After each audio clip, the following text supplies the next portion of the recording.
வாழ்விப்போம். நான் உங்க சுசி. வாழ்க்கையை வடிவமைக்கும் நிகழ்ச்சிக்கு உங்களை அன்புடன் வரவேற்கிறேன். பாகம் 5. அதிகம் பேசாதே.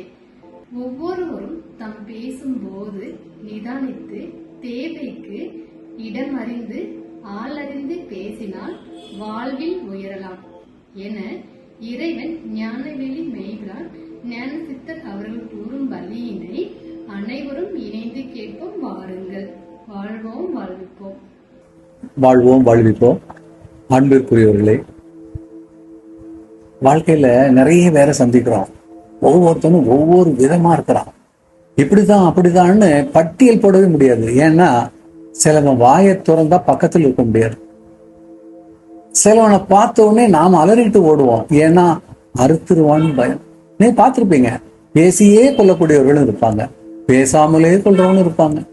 இதுல எந்த ரகம் யார் என்று கண்டுபிடிக்க முடியாது. ஞாபகத்தில் வைத்துக் கொள்ளுங்கள்.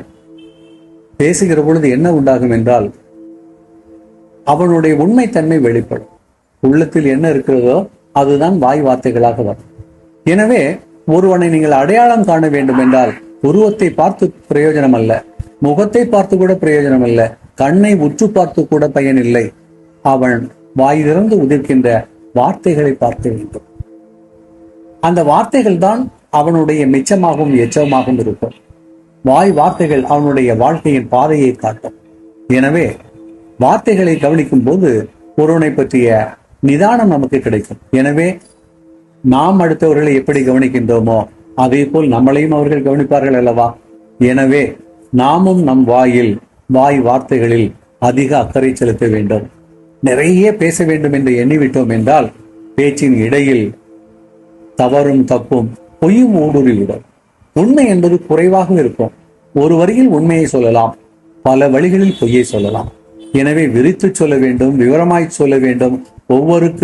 ஒவ்வொருவருடைய ஆசைக்கு தக்கவாறு சொல்ல வேண்டும் என்றால் ஆசைப்பட்டீர்கள் என்றால் அங்கே நிச்சயமாக பொய் நடனமாகும்.